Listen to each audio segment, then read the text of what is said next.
Welcome back to the Saints and Alumni Show right here on WVCR 88.3 The Saint.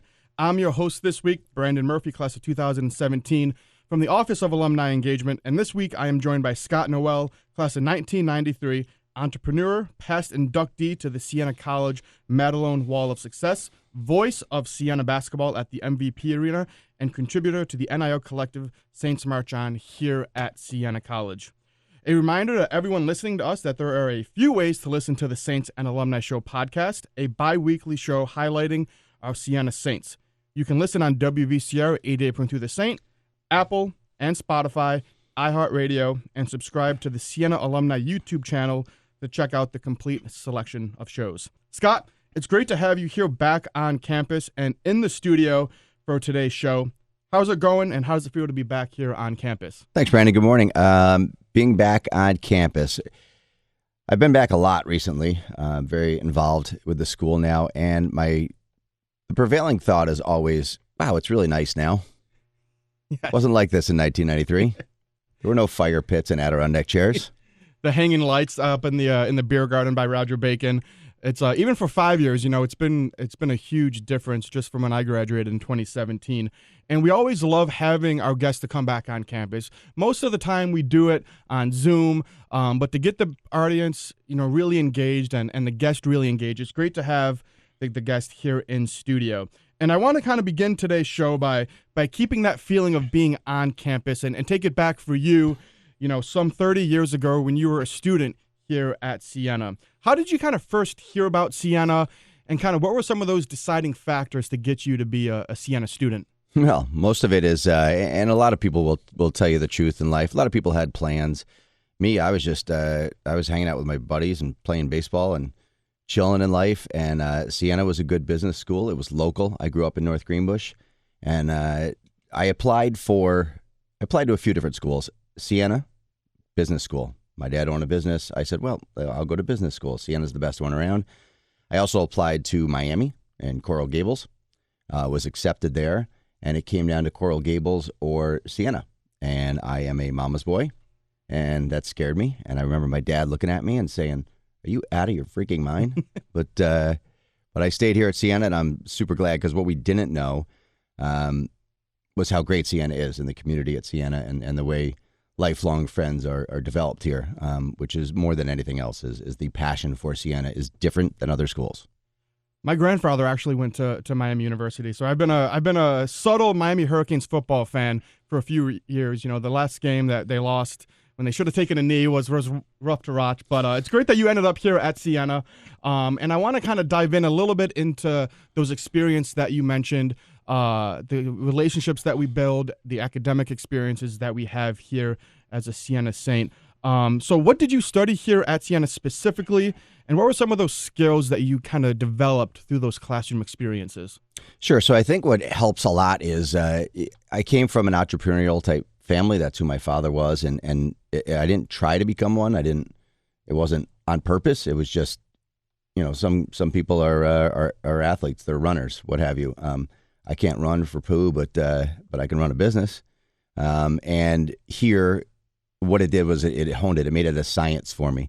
I learned terms, and I understood. I had thoughts in my head, and this actually put it on paper and structured how you could run a business and all that kind of stuff. I didn't know the definition of product, place, and all the the 4 Ps back in the day of marketing. And I was like, oh, that makes sense, and it makes it a lot easier to analyze businesses and to run your businesses. I came in as an undeclared business major, and I took a few economics classes, and I said, this is not for me at all. I couldn't do the finance, the economics, the marketing, but my twin Andy is a marketing major here and teaches at Siena. So I'm slowly learning all of those principles, postgraduate now too with him, and those outside the classroom experiences for me.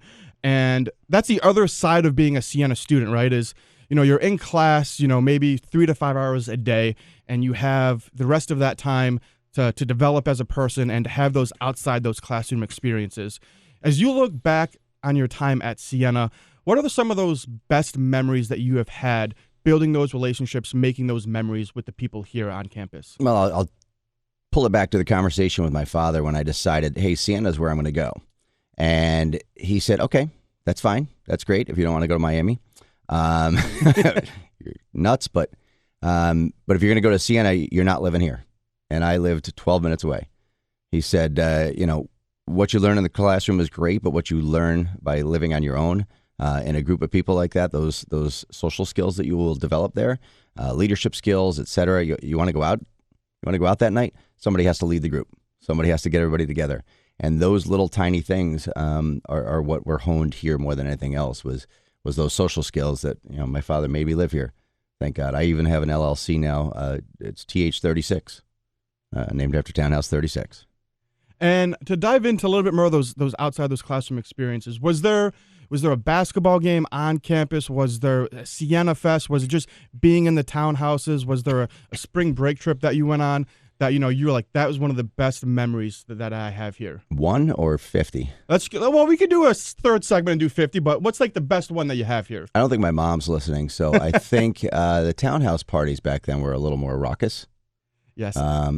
We took my grandmother's old entertainment center was in Townhouse 36, and we made we had a huge snowstorm in March of 1993, and one day we were drinking a little bit, and we built a snowbank from the second story window down to the commons, and we were on sleds out of the second story structure down into the commons, which was a heck of a ride because you went all the way straight to the bottom from Townhouse 36. And at some point, we decided we needed a bonfire, so we took apart Grandma's old. It was janky, and we lit it on fire. And things you can't do now, but back then we thought it was super cool, and nobody got hurt. So it was a success. And it's great that you mentioned that story. Taking that initiative on that side of things. And through the years, you've taken initiative and pushed yourself always to something bigger. And as we replay your time at Siena and with what you're currently doing, you can kind of see those experiences growing into something else. And when we sat down for the pre-interview, you brought up this really great point about working hard and setting a higher standard with the experiences that you have outside those classrooms. And one of the greatest things that was said to me when I first got hired at Siena is work like you're already at the next level. And for you had an internship with the local team here in Albany, and you were assigned a specific task, but you set a challenge for yourself to hopefully lead to another opportunity. Can you talk about what that team was, what that task was that you had as an intern, and what that led to? Sure. So this is the greatest thing about Siena is that I believe in internships. Classrooms are great. Internships are better. Internships, if you get the right internship, you can learn more in 3 months at an internship than you can at a semester sitting in a classroom. So Siena had an internship with the then Albany Patroons and Albany Firebirds. So the old CBA team, Phil Jackson coached and George Carl coached, and they were down at the brand new, what were they, Knickerbocker Arena at the time.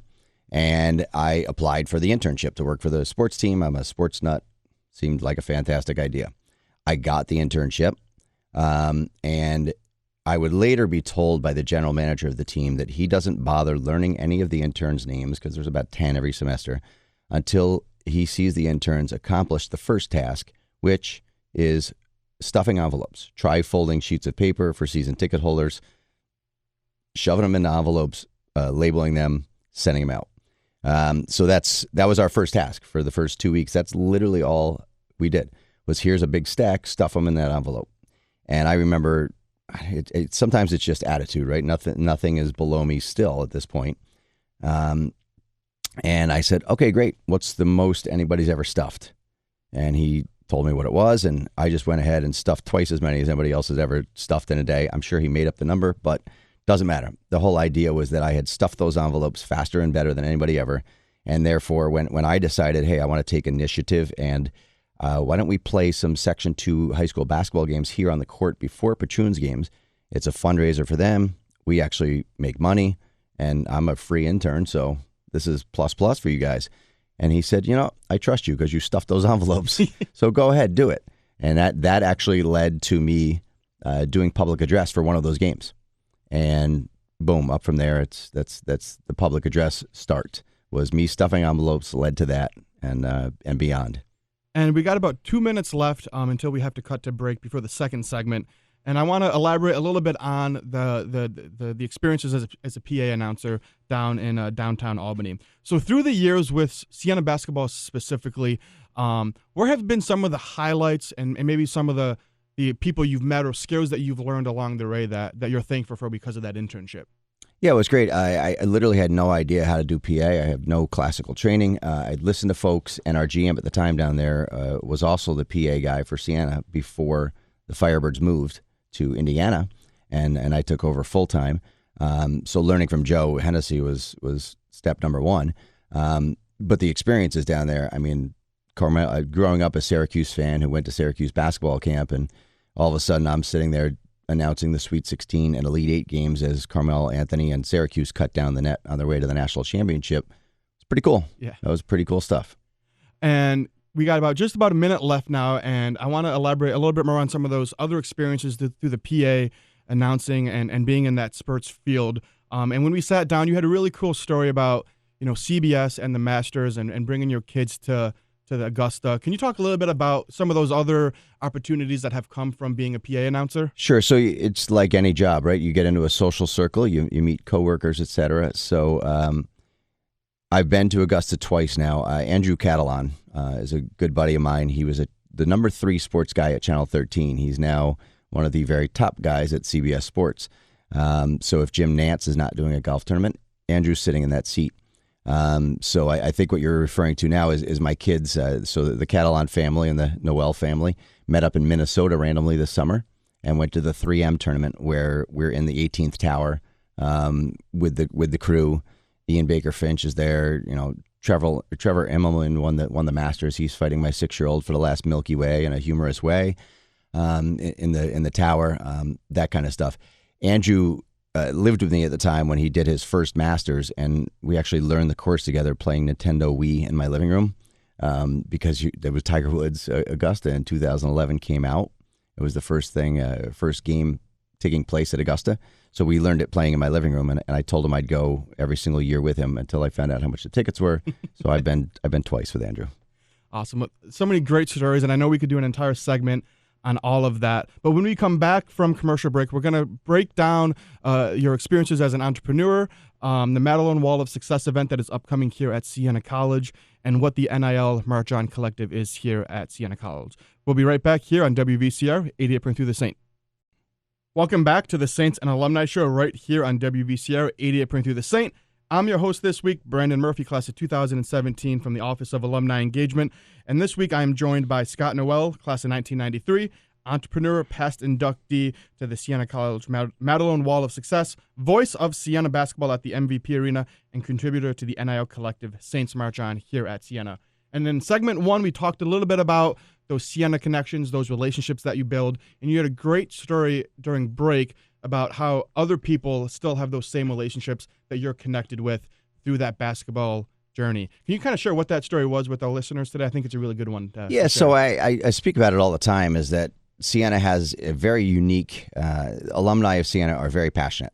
And no matter where you go, my big takeaway is I was once playing cards in a garage in Southern California and found out the guy next to me went to Siena. And it's Siena people are everywhere. And from that moment forth, we were not trying to knock each other out of the poker game, and we were best buddies. That's just kind of the way it is. We're very passionate about it. So the question is when you're a high-level athlete at Siena, which is, you're a basketball player, and you go to the NCAAs, 3 straight teams like we did in 08, 09, 10, is it the same for you? Well, yesterday, as part of my work with the NIL Collective, I'm now on the board for it, we're going to have a dinner December 2nd at Prime, a little fundraiser for NIL. We're going to bring back some of the players, Tay Fisher, Ronald Moore, Alex Franklin will all be there. So yesterday, we're on a Zoom call, Frank Ambrose, who runs the collective, myself, Ronald Moore, and Alex Franklin. And Ronald was telling me that it's still like that for the basketball team, too. Those guys are still on a text chain. All of them who won those games, we talk about the Double Onions game back in 09. Those guys still text, and he said it never goes a week without them texting, no matter what part of the world that they're in. Playing hoop now. Alex Franklin was actually driving in his car in Puerto Rico as we're on the call. So, but these guys are still in touch constantly, all the time, just like the rest of us who are just getting bombed in Townhouse 36. And every now and then, the Siena Saints Twitter will repost that Double Onions clip, and everybody that was at Siena that works in my office from '08 to 10, they always come running, looking at the video together and sharing those memories. And in the second segment now too, I kind of want to dive into for you what being an entrepreneur is, what are some of the successes that you have had, and then we'll kind of close it out with the NIL Collective that you just mentioned to begin the segment. So before getting into a lot of details, I'm sure our listeners are kind of wondering, what made you become an entrepreneur? What was that first spark in your mind that said, hey, this might be something that I want to pursue, and kind of how did that happen? Yeah, it wasn't on purpose. And I don't know what other people's experiences are, if it's on purpose for them or not. For me, it just sort of happened. And I think there's a lot of people in, maybe they're doing certain jobs they didn't know they were going to do. They're in. I mean, my wife was a poli-sci major, and now she's a national sales manager for Death Wish Coffee. Well, that doesn't jibe, but there's a lot of people like that in the world. For me, I remember my dad owning a business, and some mobile guy, he built gas stations, repaired pumps and tanks. And I remember I must have been 11 or 12. Some guy who owned an independent mobile station didn't pay him money that he owed him for something. And I don't know if it was strong arm or what happened back in the early 80s. But my dad showed up with all the racks of candy from a mobile station and just drove into our house with them in the back of his pickup truck, all this candy and the racks. And my first inclination was not eat all the candy, which that was part of it. But my first inclination was, we're going to open a store and we're going to sell all this candy to everybody in the neighborhood. And so that's what we did. I set up all the racks, and I look back at that, and I guess it was just in me. I don't know if it's DNA or what it is. And I think that's the way it is for most entrepreneurs, is it's just in you. And you just sort of fall into it. And when you're, if you want me to get long-winded on it, I'm going to skip ahead to 16 Handles and the Ivy Spa. Those are my two businesses. I think we were going to bring those things up, so I'll keep going. The Ivy Spa, I got older. I was 30 years old. We've talked about this before. You're about to be 30. I started getting sore. Buddy of mine at the gym said, you got to go see Melissa, get a massage. I was like, I don't know what a massage is, but okay. So I went and got a massage. Step one, it worked. Step two, she was working out of the cellar of her house in a little shack in West Sand Lake. And I could call her up and say, hey, I'm sore. And she'd say, okay, great. I have a 1:30 or a 4. Okay, I'll come at 4. Fast forward a year, and I'd say, hey, I'm super sore. And she'd say, okay, 2 Tuesdays from now at 2 is my only opening for the rest of the month. Like, what the? She's in her basement. She did no advertising. This seems like this might be a good business to be in. So I would lay on the table, do math in my head. What if we had 6 Melissas? How much an hour is that? What's our take? At the same time, I wanted to buy a building on Route 4 in North Greenbush. It was exploding. It was going to explode in my estimation. I was not wrong about that. I didn't have much money back then, but I figured out a way to buy a building on Route 4. And I did it. And I called her and I said, hey, we're opening a spa together. And she said, no way. And I said, just come down and look at it. And she did. And then that was 16 and a half years ago. And then a few years after that, my wife dragged me to 16 Handles in Clifton Park when they had opened. And I said, I love ice cream. I'll eat it every single day. It's my favorite food. It's not good for you. Frozen yogurt is, but it tastes terrible. She made me go to 16 Handles. We pull into the one in Clifton Park. There's 50 people in line. There's nobody serving them. I'm doing math. $5 a bowl, $5. Okay, I'm doing math. I'm looking at the staffing. Next thing you know, I own a 16 Handles in East Greenbush, because I don't look at it as, wow, that was delicious froyo, and walk away. I look at it as, it's a business. Wow, that massage was fantastic. It made me feel better. I look at it as a business. And 2 incredibly successful companies. And through those 15 plus years, there's always going to be some highs, some lows, some learning experiences. So for, maybe a young alumni or a student listening, or just somebody that wants to start their own company, what would be some advice that you would give to a future entrepreneur that's listening today? Yeah, step one, I remember watching Undercover Boss when it first came out, and was always stunned at the bosses having no idea what the people on the street were doing every day. If you're not what we termed a ditch digger, I worked for Red Bull. Red Bull was a very entrepreneurial company, and that was my first job before any of this happened. And And my boss liked me because I would dig ditches, in air quotes. No matter what the task was, it was not below me. And if somebody else wasn't doing it, I was going to go do it. And that's just the way you need to be if you're an entrepreneur. So if you think you're going to run a company and have people below you do all the stuff and you're not going to get your hands dirty, you are not going to be successful. So step one, get ready to be dirty. And that's a great message to have, and it shows with specifically 16 handles too, and being recognized on the Madelon Wall of Success here at Siena College. The Madelon Wall of Success was made possible through Guy Madelon, 1989, who's the founder and CEO of GTM Payroll Services, and it recognizes Siena-owned businesses from alumni.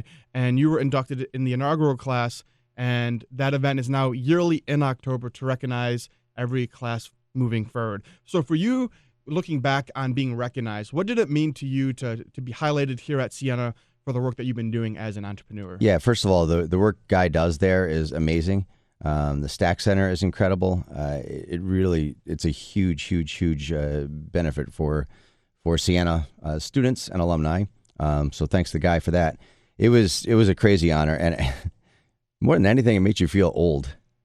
I think that's it. I also was lucky enough to be inducted into my high school's Alumni Hall of Fame, and I remember thinking, why am I so much younger than everybody else being inducted right now? And I really wasn't that much younger. So yeah, it made me feel old, but crazy honored. Crazy honored. Nobody knows what they're going to get out of life, and it was pretty amazing to be looked at in that light. And for anybody listening today, the Madelon Wall of Success is located in Siena Hall. The plaques of each company is located inside and outside of the Stack Center, and the upcoming event can be found at siena.edu/alumni/events. It is being held in the Maloney Great Room on Tuesday, October 21st, recognizing the next inductee class here at Siena. And we got just about 2 minutes left, Scott, today on the show, and I want to kind of conclude by talking about the Saints March On NIL Collective. So first, briefly, can you just talk a little bit about what this NIL thing is here in Division I athletics before we kind of dive into Siena? Yeah, with the 2-minute version for the whole conversation. Excuse me. We'll talk about it real quickly. NIL is college athletes can now be paid. It's that simple. They have to do stuff to earn that, make appearances, whatever, but their name, image, likeness, they can now benefit financially from that. There's a lot of people who are old school and it's a coin flip or like, no, that's a bunch of crap. I don't want anything to do with it. Well, that's cool. Then we're going to get steamrolled because there's alumni out there with a couple $1 million in their pocket to go, here, buy us a championship. And there's smaller schools doing that. There's bigger schools that are doing that. We know who's spending money. At Siena, we should have a huge advantage with our alumni, with our fan base, over every other team currently in our conference when it comes to especially retention. If we get a great player, that player ain't going to be here next year because there's going to be ridiculous amounts of money thrown at them unless we give them a great experience here and financially we take care of them in some way. So my passion for Siena, sports is the greatest billboard. Sports success is the greatest billboard you can have for your college or university. And so I'm trying to help in any way I can to make sure that that Siena is awesome at basketball for many years to come, and it leads to more students enrolling at Siena, et cetera, et cetera. Well, we're extremely excited to see what the NIL Collective brings here to Siena. We're so thankful for you to attend today's show and talk to us about being an entrepreneur, being a Siena Saint, and what you're doing with the NIL Collective. Thank you for everybody listening today. We'll see you next time right here on WVCR 88.3 The Saint. Thanks, Brandon.